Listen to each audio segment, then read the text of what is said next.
ಜೈ ಗುರುಜಿ, ಶುಕ್ರಾನ ಗುರುಜಿ. ಎಲ್ಲರಿಗೂ ಜೈ ಗುರುಜಿ. ಗುರುಜಿಯವರ ಕೃಪೆಯಿಂದ ಇಂದು ನಾನು ಈ ಸತ್ಸಂಗವನ್ನು ನಿಮ್ಮ ಜೊತೆ ಶೇರ್ ಮಾಡ್ತಾ ಇದ್ದೀನಿ. ಗುರುಜಿಯವರ ಮಂತ್ರ ಜಾಪದೊಂದಿಗೆ ಈ ಸತ್ಸಂಗವನ್ನು ಶುರು ಮಾಡೋಣ. ಓಂ ನಮಃ ಶಿವಾಯ್, ಶಿವಜಿ ಸದಾ ಸಹಾಯ್. ಓಂ ನಮಃ ಶಿವಾಯ್, ಗುರುಜಿ ಸದಾ ಸಹಾಯ್. ಜೈ ಗುರುಜಿ.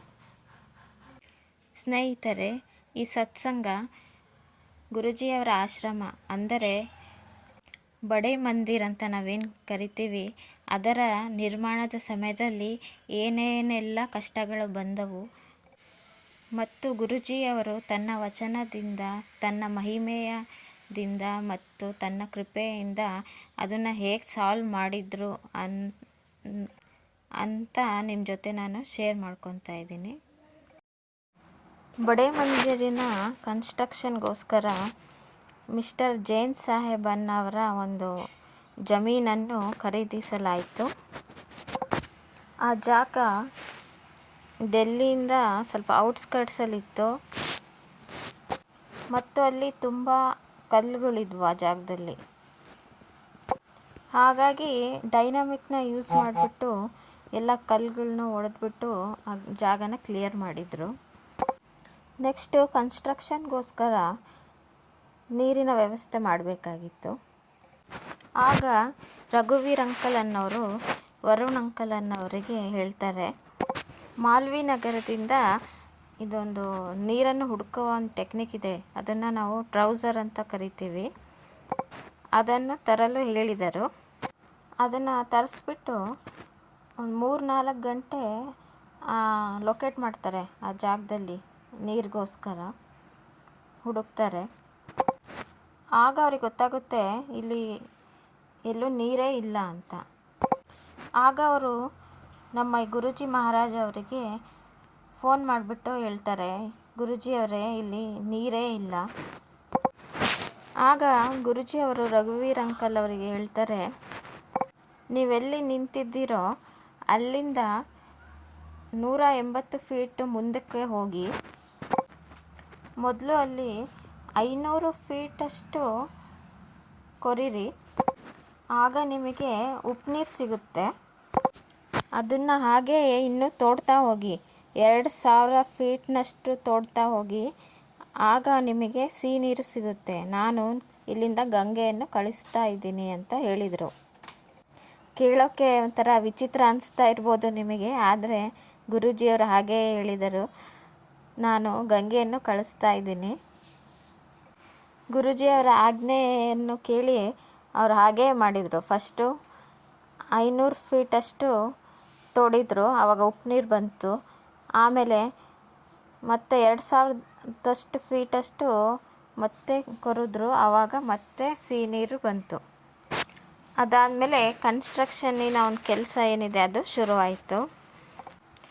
ಆಮೇಲೆ ನೆಕ್ಸ್ಟ್ ಬರುತ್ತೆ ಈ ಮಂದಿರದ ಒಂದು ಡಿಸೈನ್. ಈ ಡಿಸೈನ್ ಹೇಗಿರಬೇಕು, ನಾವು ಮುಂಚೆನೇ ಒಂದು ಪ್ಲ್ಯಾನ್ ಮಾಡ್ತೀವಿ. ಆರ್ಕಿಟೆಕ್ಚರ್ ಅವ್ರ ಹತ್ರ ಹೋಗ್ಬಿಟ್ಟು ಒಂದು ಅಪ್ರೋಚ್ ಮಾಡೋಣ ಅಂತ ಅವರು ಡಿಸೈಡ್ ಮಾಡಿದರು. ಆಗ ಡೆಲ್ಲಿಯ ಒಬ್ಬ ಪ್ರಸಿದ್ಧ ಮತ್ತು ದೊಡ್ಡ ಆರ್ಕಿಟೆಕ್ಟ್ ಅವರು ಭಾರದ್ವಾಜ್ ಅಂತ ಅವ್ರನ್ನ ಅಪ್ರೋಚ್ ಮಾಡಲಾಗುತ್ತೆ.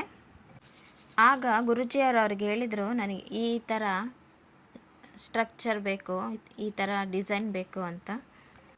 ಆಗ ಆ ಆರ್ಕಿಟೆಕ್ಟ್ ಸಾಹೇಬ್ರು ಗುರೂಜಿಯವ್ರಿಗೆ ಹೇಳ್ತಾರೆ, ಗುರೂಜಿಯವರೇ ನೀವು ಹೇಳ್ತಿರೋ ಪ್ರಕಾರ ಆ ಮಂದಿರವನ್ನು ಕಟ್ಟೋದಕ್ಕೆ ಸಾಧ್ಯವಿಲ್ಲ.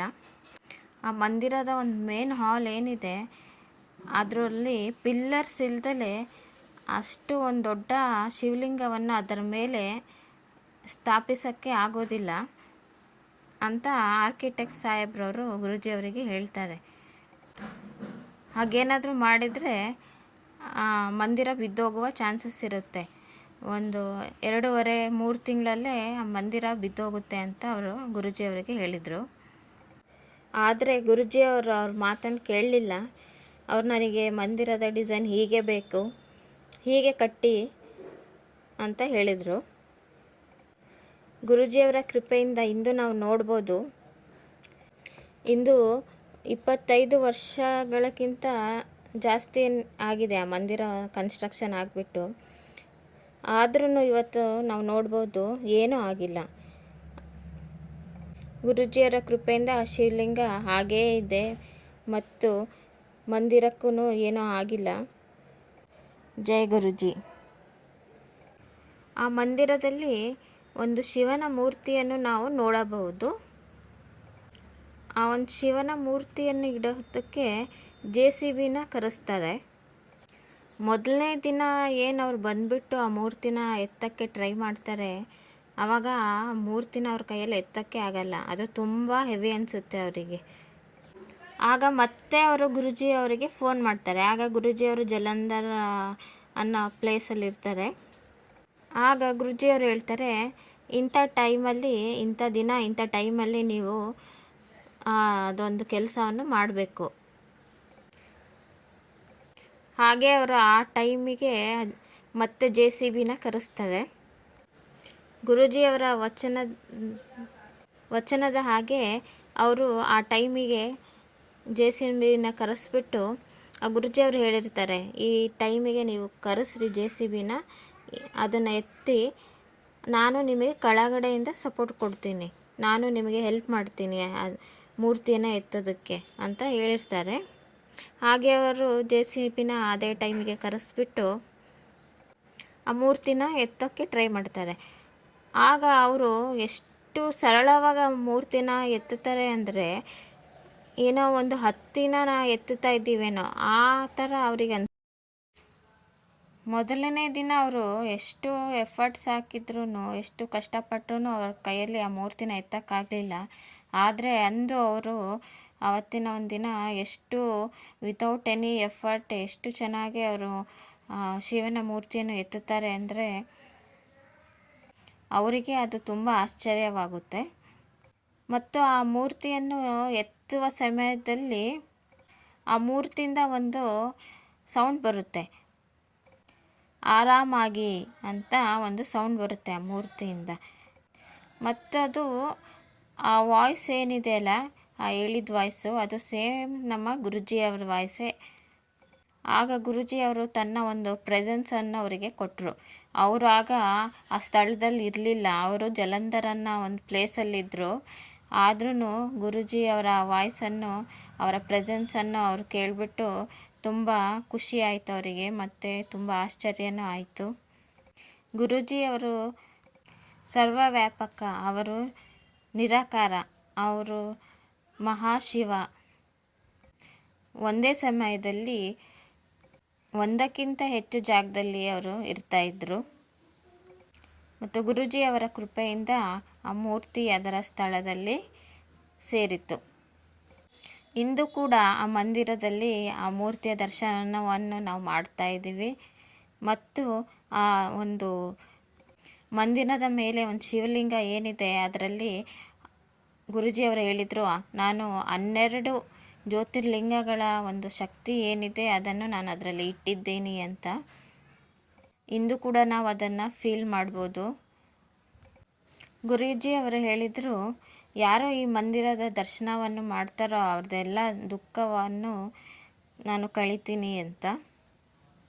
ಮತ್ತು ಯಾರು ಇಲ್ಲಿನ ಸರೌಂಡಿಂಗ್ ಒಂದು 5 ಕಿಲೋಮೀಟರ್ ದೂರದಲ್ಲಿ ಇರ್ತಾರೋ, ಅಂದರೆ 5 ಕಿಲೋಮೀಟರ್ ರೇಡಿಯಸ್ ಒಳಗಿರ್ತಾರೆ, ಅವರಿಗೂ ಕೂಡ ಎಲ್ಲ ಒಳ್ಳೆಯದಾಗುತ್ತೆ, ಎಲ್ಲ ಅವರ ದುಃಖಗಳು ನಾನು ಕಳಿತೀನಿ ಅಂತ ಹೇಳಿದರು.